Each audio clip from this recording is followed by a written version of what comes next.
guys, and welcome back to another episode of Food School Smarter, Stronger, Leaner podcast on a mission to change the way the world eats. Guys, my name is Shurina. I'm a certified nutritionist, health, nutrition, brain performance coach, and just someone with a lot of love and passion for helping you guys to learn how to use nutrition as a precise tool to look, feel, and do your absolute best. And food can do all of this, guys. It can help you to feel, look, and do the best that you've ever done before. That's why I'm so passionate about it. Food, we are made of it. Every single cell, emotion, thought, chemical in our body cannot be made without initial building blocks that we get from food. The only source.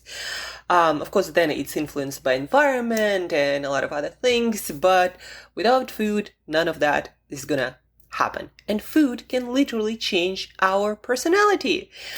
Believe it or not, but that's what nutritional psychiatry, a fast-paced developing field, tells us. Food we eat, it affects our microbiome, our biochemistry, our microbiome, those trillions of bacteria in our gut, 6 pounds or 3 kilos, they eat our food and create all these different compounds, dopamine and serotonin and thousands of different molecules that go into our bloodstream and affect our biochemistry. And also this, we have vagus nerve that connects our gut and our brain via this highway, and there is much more communication coming from our gut to our brain than the other way around. So our trillions of bacteria can literally, just yesterday I was listening to an episode by a Stanford neuroscientist, and he was saying that those gut bugs, bacteria in our gut, they can create a lot of different chemicals that get into our bloodstream, affect the basal level of neurotransmitters like dopamine and serotonin and other neurotransmitters, and they change the way we behave and the way we feel. They want to often make us do certain things so they feel better. So a lot of, science. We still, of course, don't understand exactly how it all works and whether those bugs can actually think and understand what they do or not, but that's still developing field. But we do know that there is a huge influence, and Rhonda Patrick, one of the biggest scientific voices out there who studies a lot of different, she is also a researcher, and sorry, my voice is breaking up a little bit. So she is a researcher and one of the leading voices in longevity and long-term health. And so she recently published a reel saying something like 50% of all of the molecules circulating in our bloodstream at all times are created by our gut microbiome or influenced in one way or the other. So what I'm saying is, foods affect those gut bugs. Of course, other aspects of our environment, like stress levels, for example, can affect them. But food is the biggest factor. Who we feed is going to live in our gut. And if certain bacteria do not have the foods to eat, they're going to eventually die. And so we have a lot of influence over our gut bacteria, and then in turn, they influence us. And that's a never-ending cycle. How fascinating is that? So that's just a little bit about my passion for food and nutrition and why I know it is so powerful and can change our personality. It changed my personality so many times while I was changing all of these diets and trying out all these things. Anyhow, guys, this week we are talking about brain types. By the way, that book that I mentioned yesterday about brain types, 7 Neuroscience Secrets to Better Brain by Dr. Daniel Amen. It's actually going to come out only March 22nd, I believe. So I got an early copy, but you have to wait. But you are getting the most practical information from my perspective from that book. It's all about brain types, different inclinations or properties of different brain's different neurochemicals that affect our personality and how we can change it to benefit our life and the results that we get in our life. On Monday, we talked about persistent brain, what's good about it and not so good about it, and how you can affect it with food and lifestyle choices. On Tuesday, we talked about spontaneous, kind of the opposite of persistent brain time, that creative spark, out of the box thinking kind of type that often has difficulty focusing and getting things done and finished and getting organized. And today, before we get into a little bit more skewed to one side brain types like cautious or sensitive. These names are actually also from the book by Dr. Daniel Amen that gonna come out on March 22nd. So before we get into that, today I wanted briefly to talk about balanced brain type. The brain that is persistent and focused when needs to be, and flexible and creative when it needs to be, able to have fun and to consider other perspective, other people's points of views, but then also has, its own focus and persistency. The brain that can go through adversity, through challenges and recover, accept the challenges and, go through them, don't deny them, but at the same time recover and get back to normal faster. Balanced brain is a resilient brain, and we kind of all want to have that balanced brain to be well adapted to any situation that's going to come up in our life, and go through that, learn from it, and then get better, grow, and then continue living. That's what balanced brain is all about.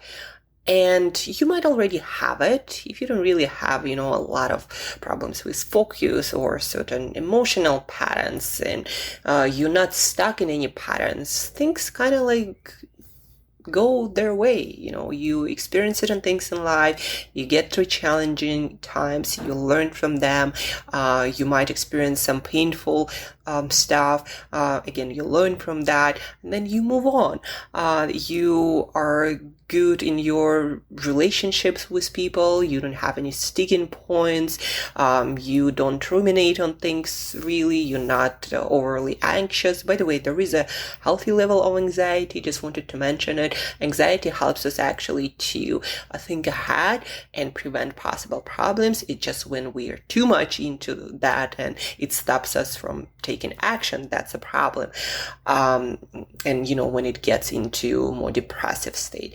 But anyhow, so balanced brain, that's again the kind of brain you either have or you want to cultivate it. I would say from my perspective, I personally has not really been a balanced type since I was a kid. A lot of different stresses affected the way I grew up and the way my brain was set up, right? And so I was more an extreme brain type that a lot of people think, they say, like I used to say, I'm either on or off. I either can say no or go 100% forward, right? I'm either super down or super up. Now I'm learning that actually balance is much better, and it's easier on the body, on the mind, and it doesn't make the life bounce from one side to the other. Like, I don't even have the word for it, but jumping from extreme to extreme is not actually the best life experience, what I learned. And so I learned to balance my brain, and I want to share with you a few practices and foods that will help you to balance your brain too. And again, it doesn't matter where you come from. These practices and foods that I'm going to share with you today, when implemented, they will help you to balance out all the possible imbalances and getting unstuck in your patterns, whether that's in relationship or personal development or work or in any way. So all these practices again and foods, there are not so many actually, will help you to have a more balanced brain, a more balanced life. And I'm not saying that you're not going to experience extreme stress or pain or certain, sticking points.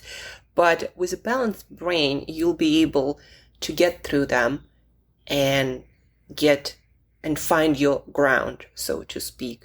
Never going so far extreme that you can't go back, either getting overboard with overstimulation and all kinds of experiences that might lead to addictive state, or getting into depressive states, or burning out. You never want to push yourself that hard that it's hard to come back and ground yourself back. So how to balance your brain? Let's start with practices before we get into food, actually. What helps a brain to be balanced? What helps you to be balanced physically and mentally and emotionally? Sleep, not optional, on the same schedule, 7, 8, sometimes 9 hours a day, depending on how active your life usually is. Exercise, movement balances out all of the neurotransmitters, helps you again to be more balanced, more recovered, more stable. Meditation helps a lot to balance neurochemistry in any brain type. Light, and meditation, I actually wanted to touch briefly upon it. It has this balancing effect. When you need more focus, it will help you to get more of that. When you need to be more mentally flexible and more creative, it will also help you to do that. When you need to learn how to have more fun and let go, meditation will help with that. Or when you need to actually get a little bit more serious about things, meditation will also help that. It's kind of like a beautiful practice that, again, help you to be more balanced no matter where you're coming from.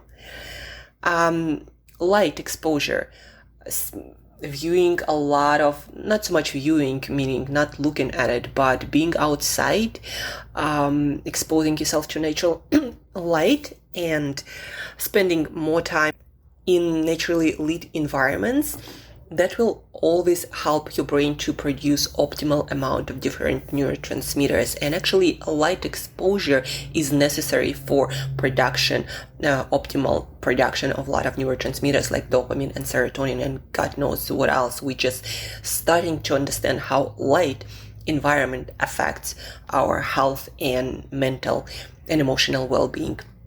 So light exposure, and also not seeing bright light at night, of course, when we are not supposed to be exposing ourselves to any kind of light. Music, also, different kinds of music help you to balance out your state. If you feel like you need a little bit more fun and creativity, listen to something that will give you that, and only you know what kind of music brings you that.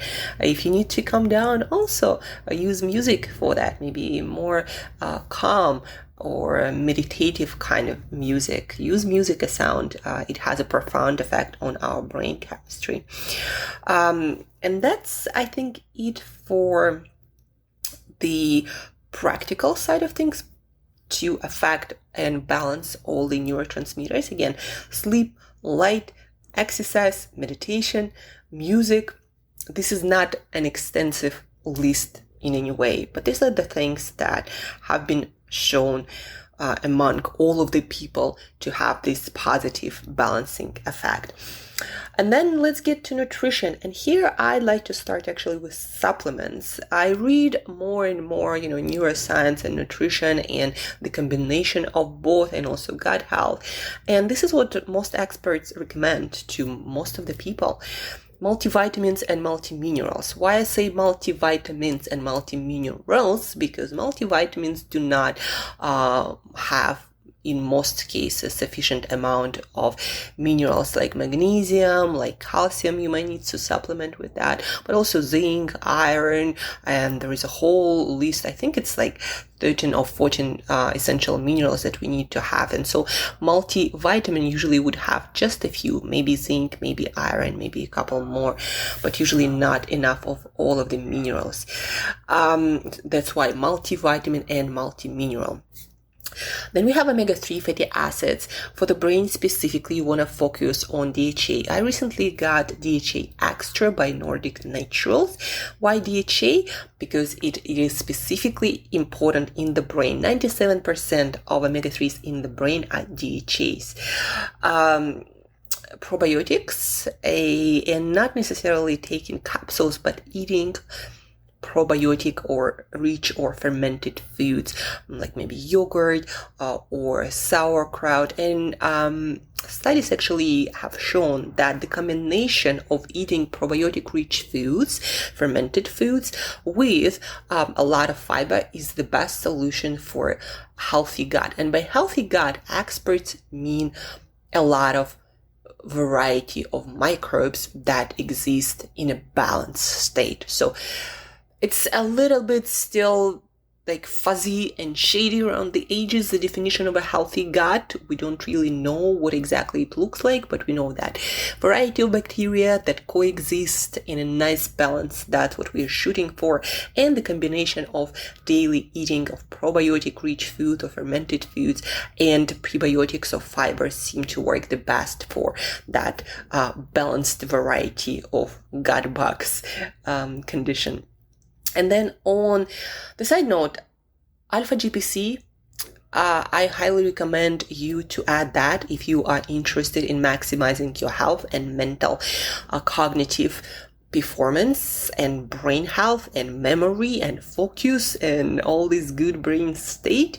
Again, the recently book came out by Tony Robbins, Life Force. It's like 700-page book on all the longevity and all the latest biohacks and health upgrading technology.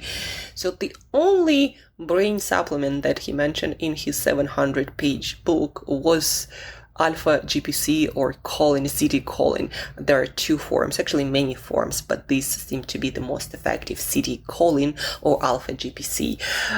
So I also highly recommend it, and I'm taking it. On foods, you want to have a variety of foods. Extreme diets are not from our experience and observational data, long-term data on humans. Extreme diets like being completely vegan or going carnivore or keto or excluding certain whole food groups completely seem not to be great for our overall health, but also our brain health and balanced brain. So you want to have as much variety of whole foods as possible, foods that you are not allergic to in any way and you digest and absorb well. You want to have proteins, specifically animal proteins. You know, funny thing, we have these blue zones that are described by Dan Buettner in his book on the longest living people. I think it's even called Blue Zones. And so the longest living people and the diets of longest living people, they did this analysis specifically of one group that had total vegans, vegetarians, and then also I believe vegans or vegetarians with fish. Like, so the longest living people were the people in a fish group who ate a lot of plants with fish and did not eat any red meat or any other meat, but just the fish. And they lived the longest. Fish protein is one of the nutrient dense, one of the easiest to digest and absorb, one of the least, negative effect kind of animal protein. So fish protein, guys, really amazing, especially fatty fish, especially salmon, great for the brain. So eat your protein, eat your salmon or another fatty fish like mackerel, like sardines, like herring, eggs, organ meats like liver, especially chicken liver, is such a nutritional powerhouse. So these are an amazing proteins. So lean protein, especially fish and shellfish, especially eggs, organ meat. So eat your protein, important for neurotransmitters and brain health and whole body health. Eat your carbohydrates, especially from things like sweet potatoes.